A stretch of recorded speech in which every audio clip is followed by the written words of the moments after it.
Kanu. The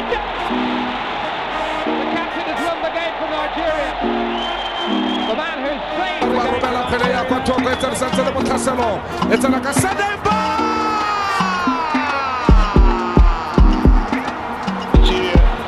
Little warning, sends it to Victor Osimhen.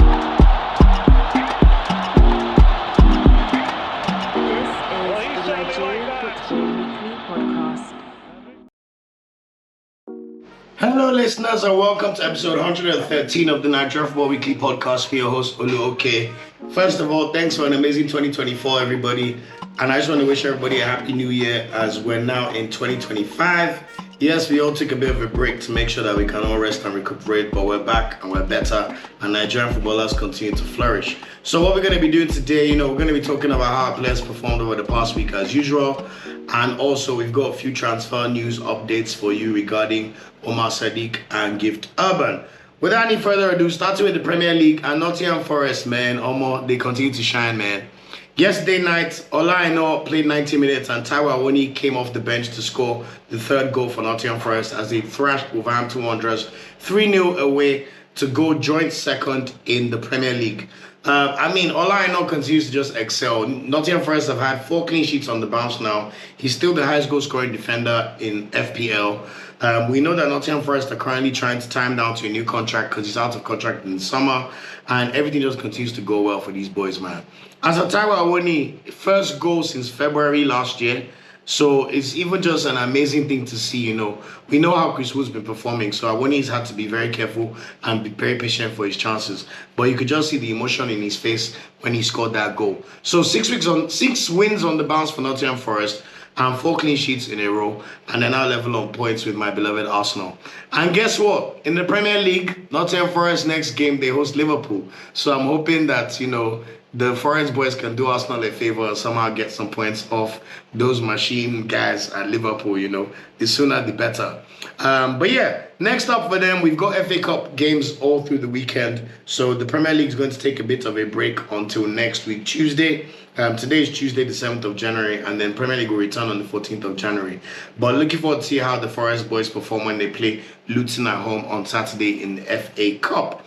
As for Fulham are 9th. They're still ticking along, doing okay. Iwobi and Bassey both started their last game, but they drew 2-2 against Ipswich on Saturday.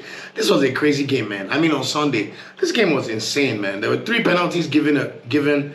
Raul Jimenez scored 2 of his pens. Liam Delap scored his pen as well, and it was just a very, very great game for the neutral, But Fulham continued to tick along, and the boys still played well, so long may it continue. Next up for them, they play Watford at home on Thursday in the FA Cup, 8:45 p.m. As for Reverend Ndidi, still injured, but we're hoping that he'll be back at some point between now and the end of January. Finally, we have to speak about Southampton begrudgingly. Man, these guys are a 2-pack of ass, man. They're going straight down. On Saturday, Aribo played 87 minutes, but he went off injured. While Onuachu actually started and played 55 minutes, as Southampton got thrashed 5-0 by Brentford at home. There's even a funny video doing the rounds of a woman who went to the game with her son, and she predicted that Southampton would lose 5-0 in the VIP boxes. And then Adam Armstrong had to present her with the official Southampton shirt. And you could just see everyone booing and being so upset while the woman was just happy in her own world, man. So shout out to you, Mumsy. That was a great, terrible performance for Southampton. But my God, they deserve it. They're going straight down, and they deserve it because they are bums, man. You should never keep a manager like Russell Martin that long if he's so stubborn, no matter how many draws he's getting. And there's no way they're not getting relegated. In fact, they might just even beat Derby County's record the way they're going so far. So watch out for this space. So in terms of other games that took place in the Premier League, Newcastle United beat Tottenham at Tottenham's home. No surprise there. Isak continues to shine. Bournemouth beat Everton 1-0. Bournemouth continue to take along. They're also playing very well in the Premier League this season. Aston Villa beat Leicester 2-1 at home. Very, very good result for Villa. It looked like it might end up being a 1-1 draw. As for Crystal Palace and Chelsea, they played out a 1-1 draw at Selhurst Park on Saturday. And then in the late kickoff, wasn't even a late kickoff, we then saw Man City thrash West Ham 4-1. Savinho looked particularly good in this game. But it must be said that on another day, West Ham could have still scored a few more goals in this match. Very, very disappointingly for me, Arsenal drew 1-1 against Brighton.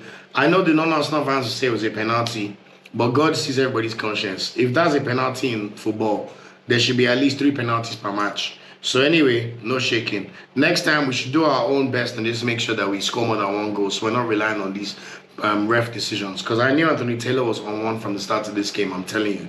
And then in the big blockbuster game of the weekend, we saw Liverpool and Man United play out a 2-2 draw at Anfield. Shout out to Man United, man. Thank you, man. You've literally kept my hope in the title coming to Arsenal alive by just a minuscule stretch. So God bless you, Man United. I really appreciate it. Amad Diallo, God will bless you. Lisandro Martinez, God will bless you. Harry Maguire, Omo, I'm not so sure about that miss, but you know what? We'll take what we could get. And then next up, obviously, there's no Premier League fixtures this weekend, so we'll bring you how the FA Cup games, what happens in the FA Cup games before we touch on the Premier League in next week's episode. One thing to mention though, Arsenal play Manchester United in the FA Cup 3rd round, so that's going to be on Sunday at the Emirates. I mean, Man United, they're looking like they might have caught a bit of life, but I still expect my team to easily win, hopefully. So, tail of the tape, Liverpool continue to lead the league. They played 1 less game. Them and Everton have played 1 less game, so they have 19 games played, 46 points. Arsenal and Nottingham Forest are 2nd and 3rd with 40 points each. And then a further 4 points adrift, we've got Chelsea in 4th place. Newcastle are 5th, 1 point behind at 35. And Man City are 1 point behind with 34 points. And then you have Bournemouth on 33 points in 7th place. Aston Villa in 8th with 32 points. So let's just say that the top 4 race, there's all to play for this season. And it's looking very, very juicy and spicy. I mean, even Fulham, who are 9th, are only 6 points behind Chelsea in 4th place. So safe to say we're in for a really, really interesting season. Tottenham remain 12th, 24 points after 20 games. Love to see it. They've lost half their games this season. I mean, just a bummy club. Man United, 1 point less, even worse. I mean, 23 points after 20 games.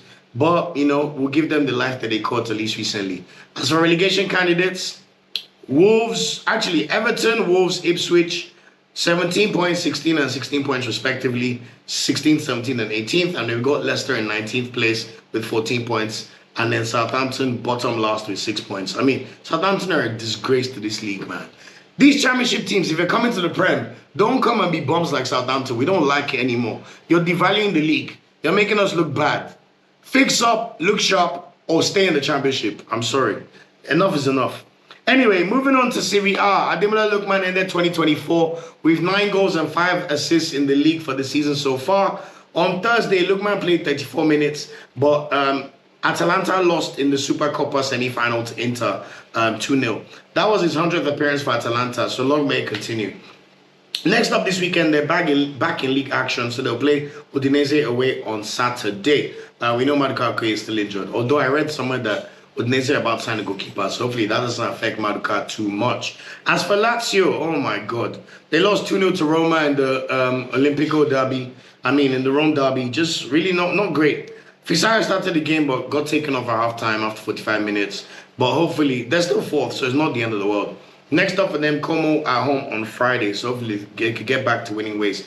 As for Samuel Chukwueze, last week he played 62 minutes, but was subbed off due to a thigh injury in AC Milan's 1-1 draw against Roma. Unfortunately, I'm not sure if he played in the games in the Supercoppa.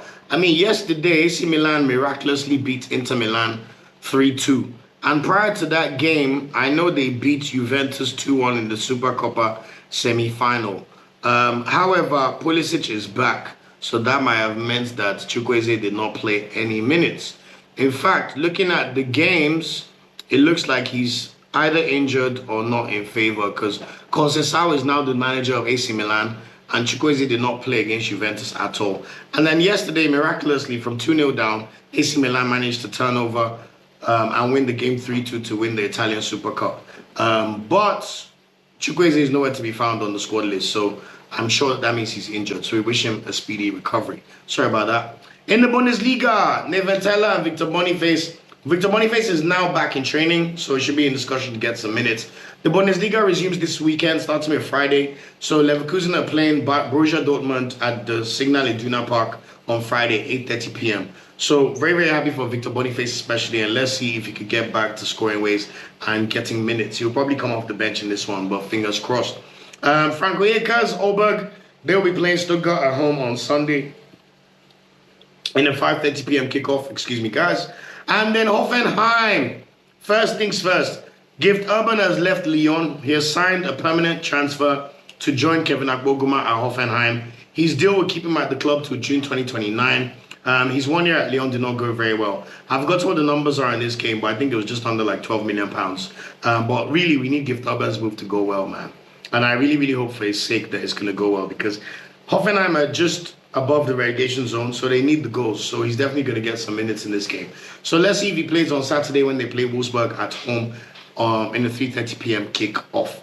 Moving on to La Liga, Uche was back in the starting lineup and played 80 minutes as Getafe defeated Granada 1-0 on Friday in Copa del Rey. Next up for them, league action is back, so they'll be playing Las Palmas away on Sunday, and hopefully he can continue to get some minutes. As for Iheanacho, to be honest, there's no point in talking about this player. He's not in the squad as Sevilla lost 4-1 to Almeria on Saturday in Copa del Rey. It's not going well at all for Iheanacho, and I know that Sevilla are being linked with signing another striker. Just tell you how bad Iheanacho has been for them. As for Ejuke, in a more positive light, he's been seen running on the training ground, so hopefully he'll be back soon. Next up for Sevilla, they will be playing against Valencia at home on Saturday. Now, speaking of Valencia, they're currently in the relegation zone and it's not looking good for them. However, they have just made the signing of Umar Sadiq on loan from Real Sociedad. So Umar Sadiq will be playing for Valencia for the rest of this season and will be tasked with helping their attack to start off relegation. I mean, Valencia, whether we like it or not, are one of the most storied clubs in Spain. In fact, when I started watching football in the year 2001, Valencia made the Champions League final. That's how good they were. In fact, they even won the La Liga in 2004 and 2005. No, 2003 and 2004 under Rafa Benitez.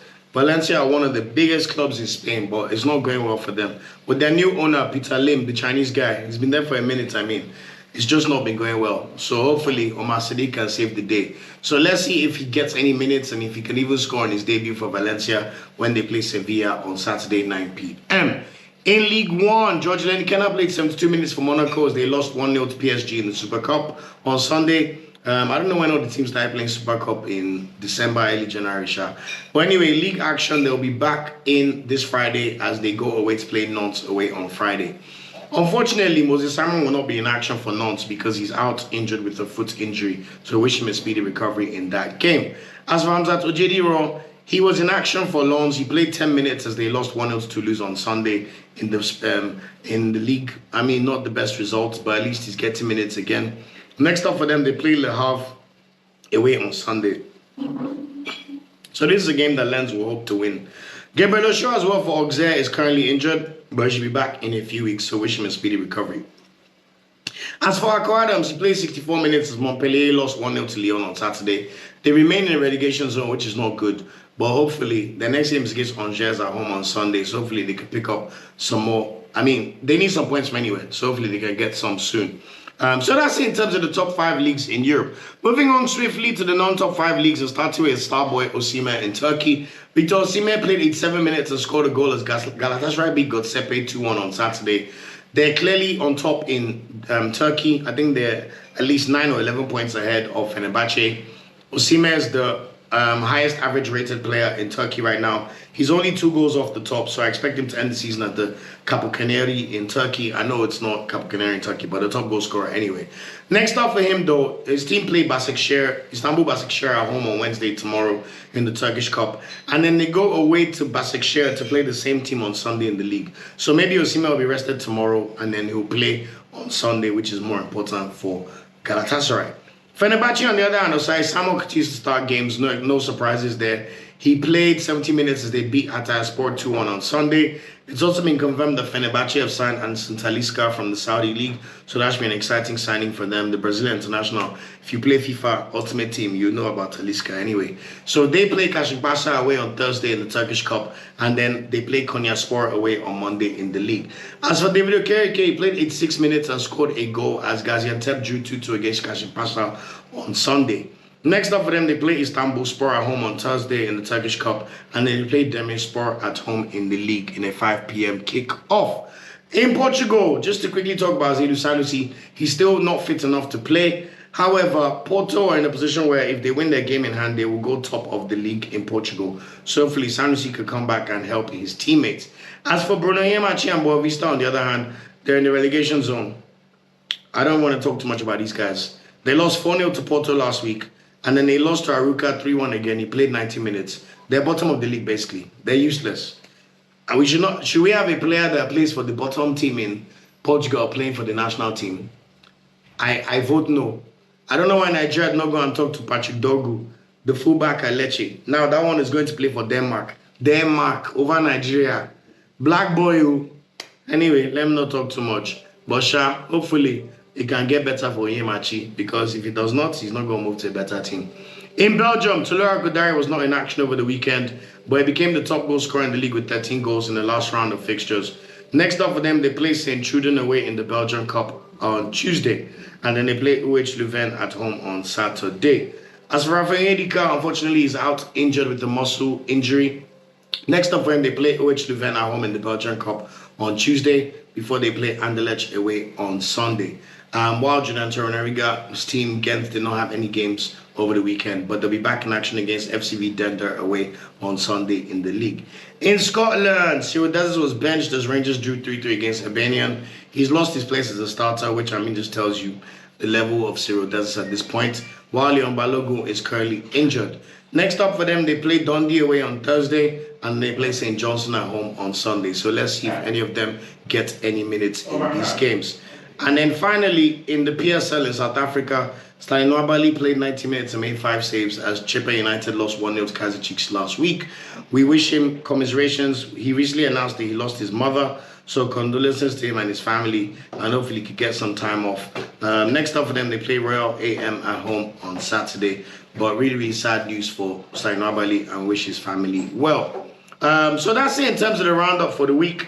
In terms of the ones to watch for the week and the football that's coming on Thursday, we will see the Fulham boys, Calvin Bassey and Alex Iwobi, in action against Watford in the FA Cup, 8:45 p.m. And then on Friday, we will see Nantes play against Monaco with Ilenikhena in action. Simon is injured, so he will not play in that game. Boniface and Tella go away to Borussia Dortmund with what should be a very, very tasty game in an 8:30 p.m. kickoff on Friday. And we will see Dele-Bashiru's Lazio host Como at the Stadio Olimpico in a Friday night kickoff as well. As for Saturday, Ademar Lookman's Atalanta are back in league action. We know that they're going for the title, so they need to keep up the pace when they go away to Udinese in 3 p.m. kickoff. Gift Urban will hopefully make his debut for Hoffenheim alongside Kevin Akpoguma when Hoffenheim host Wolfsburg, 3:30 p.m. on Saturday. And then Ola Aina and Taiwo Awoniyi will be in action for Nottingham Forest as they play Luton Town, who have Adebayo and Victor Moses in the FA Cup at 4 p.m. And then we will see Iheanacho Sevilla play against Valencia's Umar Sadiq in a 9 p.m. kickoff on Saturday. Finally, on Sunday, we will see Victor Osimhen's Galatasaray play against Istanbul Basaksehir away in a 5 p.m. kickoff. And then Onuachu and Aribo, if fit, will play against Swansea in the FA Cup at 5:30 p.m. kickoff. To round up the podcast with the Star Boy of the Week, to be honest, so this week has been an interesting one, so I'm going to just do it a different way. No silver medal this week because I don't think there's enough guys. Actually, there's enough of them. In the bronze medal, we're going to give it to Ola Aina with 3 clean sheets in a row for Nottingham Forest, and yet another flawless performance for Nottingham Forest. I mean, what very, very impressive by Ola Aina. Just doing very, very well, and honestly continue to shine. So long may it continue. Silver medal, we're going to give it to Taiwo Awoniyi, who scored the first goal of the season with only 6 minutes on the field. And the gold medal, we're going to give it to Victor Osimhen, who got his first goal of the year as his team continued to top the league. So long may it continue. Thank you very much, guys. And in Nigerian news, CHAN qualifiers, Nigeria have made the CHAN qualifiers. They beat Ghana 3-1 at home after the first leg ended 0-0. And qualified for the first time in 3 editions. Also, Brian Deye joined Enyimba and was also already in goals for them as they played in the CAF Confederations Cup recently. So that's it for this episode of the podcast. Lots of games to look forward to. Thanks again for listening to the podcast. We're going to be better, bigger, and stronger this year. Sorry about all the noise in the background, guys. But thanks again for listening, and I appreciate every single listener. And until next time, enjoy the football. Remember, we're Nigeria Football Weekly on all our social media channels and NFWPOD on Twitter. Thanks again. Peace out, and I'll be with you next week's episode. Take care. Ciao, ciao. Thanks for watching this video. Please like, share, subscribe, and click the bell to get a notification whenever we drop a video. You can also find our social media channels listed below. And of course, up Super Eagles and Nigeria know they ever carry last.